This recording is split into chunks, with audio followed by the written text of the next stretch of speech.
días, Olimatos. Sí, buenos días, República Dominicana. Buenos días, mi compañero. Bienvenida a nivel Carrosario. Hacía falta tu presencia en este programa. La gente preguntando siempre por ti. Gracias, Solí. Buenos días. Sí, el punto de José, estoy de acuerdo con parte de lo que él plantea, pero si no se judicializa, esta muchacha no recupera nada.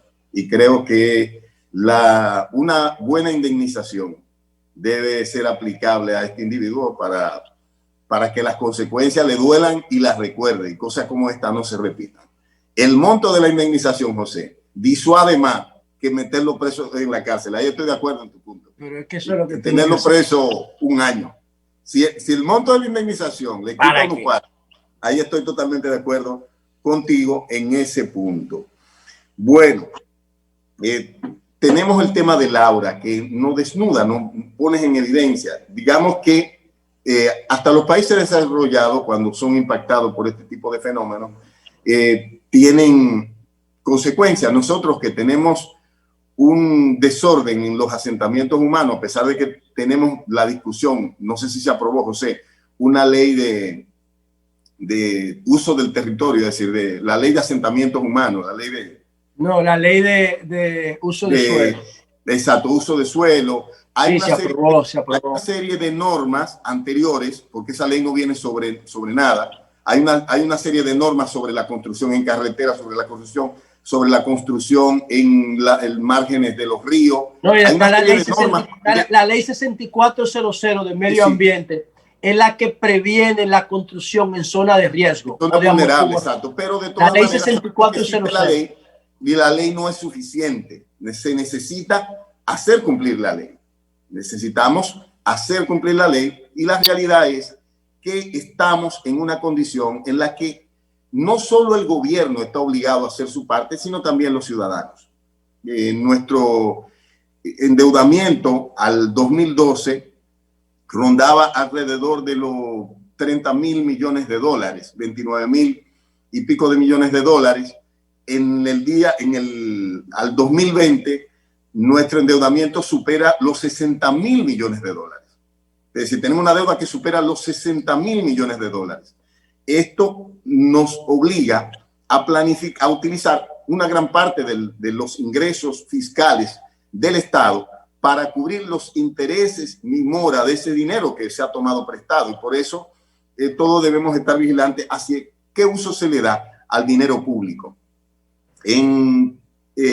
Para este presupuesto, por el cierre, se supone que el gobierno debe buscar 20,000 millones de dólares, según he escuchado a algunos economistas. El propio Henry Ebrard, cuando estuvo con nosotros, hablaba de que el gobierno necesitaba para financiar el presupuesto y para motivar la redinamización de la economía, alrededor de 20,000 millones de dólares. Esto significa los dólares que van a entrar por actividades como las remesas, que a pesar de la situación del COVID en los países emisores ha seguido aumentando, pero también tenemos el tema del turismo, que es un tema que ha estado paralizado, aunque el ministro ha estado muy activo gestionando el reinicio de esta actividad.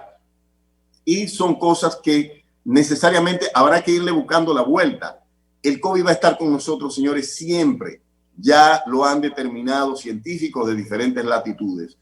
Incluso se habla de que todavía existiendo la vacuna, habrá que hacer una serie de vacunaciones regulares. No se sabe si la inmunización dure un año o dure 2 años, pero al igual que la influenza y otro tipo de enfermedades respiratorias, tendrá que recurrirse a una serie de vacunas con la situación de que con las otras enfermedades se vacuna una parte de la población. Esto, por la agresividad del virus, será necesario utilizarlo con un mayor número de personas.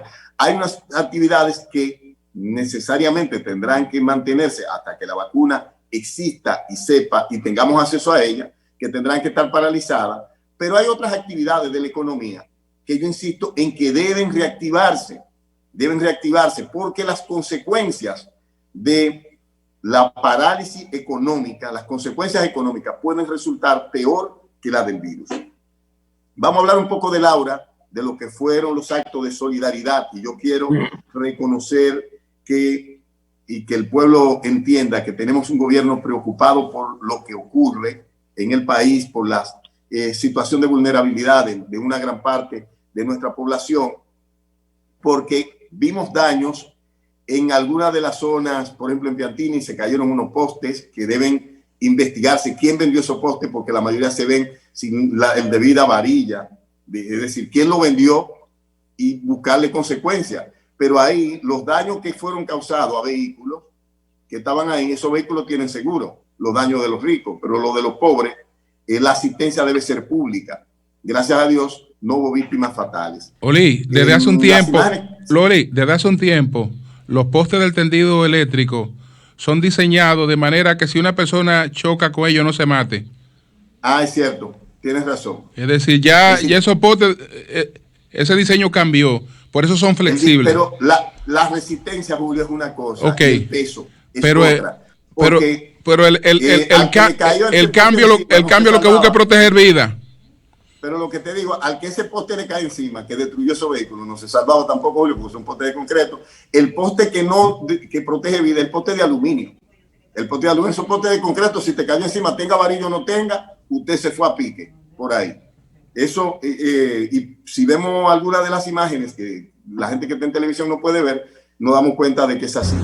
Vimos también, aparte de la primera dama que estuvo muy activa, la vicepresidenta de la República, el presidente de la República, la alcaldesa del Distrito Nacional, en un esfuerzo por sacar personas de situaciones vulnerables. Y tenemos, como hablábamos ahorita, camino a Asua, que hubo realmente bastante destrucción en la carretera, que no es tan bien. Esa carretera tiene apenas 2 años. Sabemos que es una zona donde pasan muchos ríos, incluso un puente se lo llevó uno de los ríos del área de Padre Las Casas. Tenemos camino a Padre Las Casas. Más adelante hablaremos con el ministro de Obras Públicas, que está con su equipo camino a Padre Las Casas. Aquí quiero pararme un poco por el tema de los puentes. Señores, aquí conocemos puentes que fueron construidos en los años 50, sobre todo esos puentes que eran en hierro. Y muchos de esos puentes prevalecen ahí. Algunos fueron desmontados,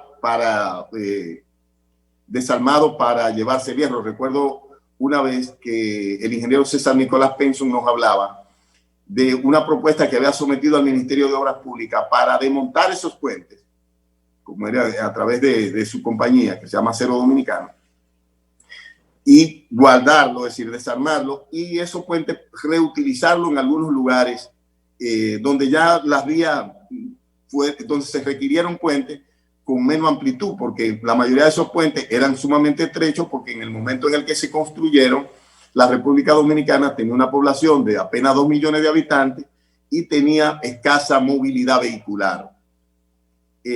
Esos puentes, muchos de ellos todavía quedan ahí, a pesar de que son de los años 50, como decía, y vemos como que hacemos una inversión, nos endeudamos, tomamos mucho dinero prestado, y luego la calidad de esa inversión, el seguimiento, la supervisión de esa inversión, no nos reporta la calidad de lo que se pagó por ella. No nos reporta. Yo quiero preguntarle y llamarle la atención a las nuevas autoridades de establecer unos niveles de supervisión que nos permitan hacer un verdadero estudio de suelo donde instalamos estas infraestructuras. Y hablo de puentes y carreteras.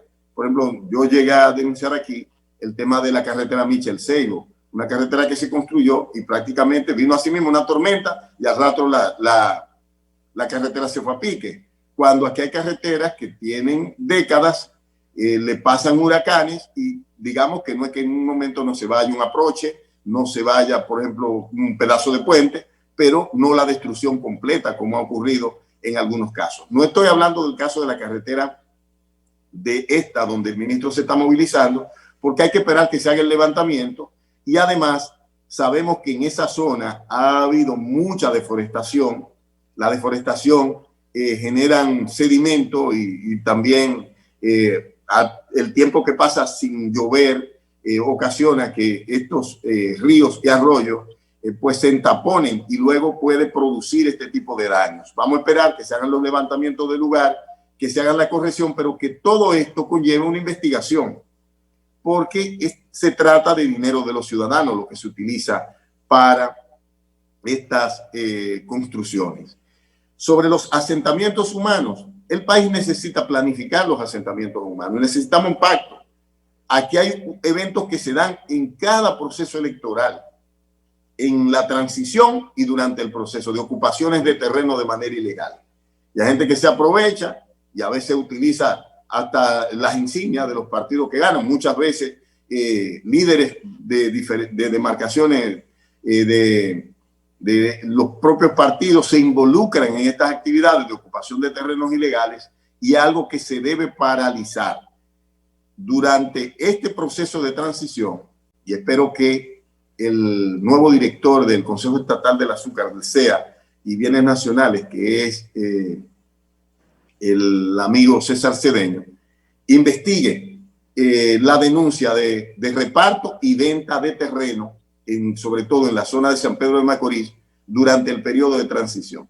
Eso es una denuncia bastante grave que nosotros más adelante vamos a comunicarnos con César para en otro día vamos a decir, porque hoy tenemos muchísimos temas, vamos a pedir que lo invitemos al programa, porque hay varios temas ahí que hay que investigar. Julio, en su comentario, que siempre escucho por lo profundo de sus análisis, hablaba del tema de las EDES. En el 2012, los candidatos presidenciales, Hipólito Mejía y Danilo Medina, en las elecciones que ganó el presidente Medina, se comprometían a reestructurar el sistema eléctrico y a adecuarlo a la legislación que se aprobó en ese momento. Eso incluía la eliminación de la UER, la fusión de las tres distribuidoras y la integración al Ministerio de Energía y Minas como parte, porque quien regula, Julio, es la Superintendencia de Electricidad, el que supervisa, no es el Ministerio de Energía y Minas, que es el órgano superior a los órganos del sistema eléctrico. Entonces yo creo Dije que era el rector como lo define la ley. Sí, es el rector, es decir, el que lo dirige, pero quien regula es la superintendencia. Pero es el rector. Ahora, lo de los consejos que tú planteabas ahorita, yo creo que lo que este país debe aplaudir la decisión del presidente Luis Abinader. ¿Por qué debe aplaudirla? Teníamos 3 consejos, ahora tenemos un consejo que aplica para las 3 EDE. Eso abarata los costos. Esas EDE, señores, arrastran un déficit enorme. Arrastran un déficit enorme del presupuesto. Un presupuesto que tiene limitaciones por lo que tenemos que utilizar, como hablábamos ahorita, para hacer frente a la deuda, para hacer frente a las necesidades perentorias de este país, sobre todo en momentos en el que necesitamos extender los programas de asistencia social hasta diciembre. No podemos estar sacando cientos de millones del presupuesto, de los impuestos que todos pagamos, para subsidiar las EDES. Entonces, esta reestructuración, que de manera valiente, porque ahí había empleo para los compañeritos, ahí había empleo para todos los compañeros que se fajaron. No, Luis está pensando en el país, y está pensando por estar pensando en el país, por estar pensando en lo que le conviene a los dominicanos, es que ha decidido dar ese paso, un paso que va a significar ahorro por miles de millones de pesos en favor del pueblo dominicano, ahorro que va a significar un abaratamiento de los costos operativos del sistema eléctrico, que son realmente irracionales, que no están acorde con el mercado, porque todos sabemos que esto se conformó a partir del criterio de Fenosa, que no es el criterio del mercado dominicano. Y la gente que armó esa estructura no la armó desconociendo el mercado en el momento. Y esto generó una serie de privilegios y beneficios salariales y bonificaciones para personas que estaban ahí, que no necesariamente reportaban los beneficios que el país necesita. En este momento, si buscamos el equipo que está en el Consejo, nos damos cuenta de que todas las personas que están ahí tienen calificación para estarlo, Una precisión. Sí. No me opongo al Consejo Unificado. No, yo sé, Julio. Yo te escuché en tu planteamiento. Lo único, escúchame, pero para que quede claro, lo único que he advertido que cada una de esas empresas tiene una gobernanza que está definida por sus estatutos. Que para usted cambiar la gobernanza de una empresa, tiene que cambiar sus estatutos. Y usted tiene que disponer que esa gobernanza va a ser distinta. Mira, aquí operaba un consejo. En lo adelante, ese consejo mismo se reúne, delega sus facultades a un consejo común. Si ese proceso no se ha agotado, ante los tribunales no hay cambio en la empresa. Estoy de acuerdo contigo. Sin embargo, lo de ese proceso incluso en algunas partes. Pero ese proceso es anterior. Previamente aprobado, lo que no se había ejecutado. No, ¿dónde estaba aprobado? El Castellano está al corriente de eso, claro.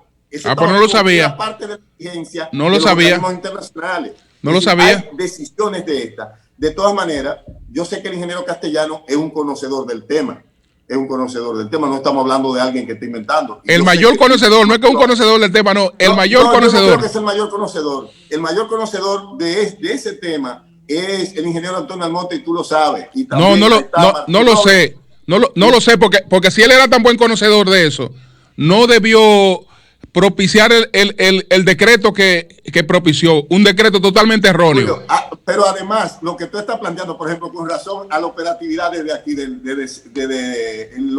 anterior local de la CDE, pero eso es parte del proyecto de energía y mina. Tú utilizas cualquier local de la estructura del ministerio donde perfecto, está, el que sea más funcional, es decir, ahí estoy de acuerdo contigo, pero el que sea más funcional para el desempeño de las funciones, sobre todo que ahora la función del Ministerio de Energía y Minas será verdaderamente la función del Ministerio de Energía y Minas, la que le otorga la Constitución y la que le otorga la ley, porque lo anterior era prácticamente gomígrafo.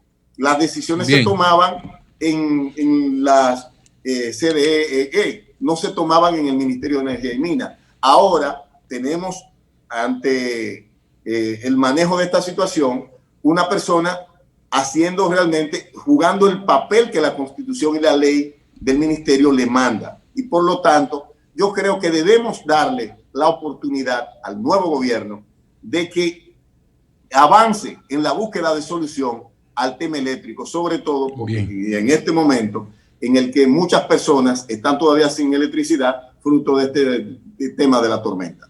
Bueno, pues gracias. Bueno, tengo aquí la información de que me envían de DESUR. Dice, en una ardua labor, el equipo de DESUR se mantuvo activo en el terreno solucionando las averías provocadas por la tormenta.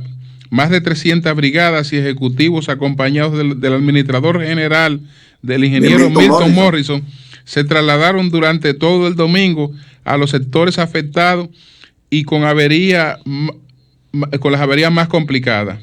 Asimismo, el presidente Luis Abinader estuvo al tanto en todo momento del avance de los trabajos para garantizar la reposición del servicio a todos los ciudadanos. A las 7 a.m. de este lunes 24 de agosto ya se han reintegrado 116 circuitos de los 122 averiados por la tormenta Laura y se restableció el servicio a 474.234 ciudadanos, quedando aún por trabajar 11.728 clientes. Seguimos trabajando. Esa es una nota de DESUR. De aquel lado, en el EDES. Atención EDES. Bien. En la parte de... Señores, vamos a ver...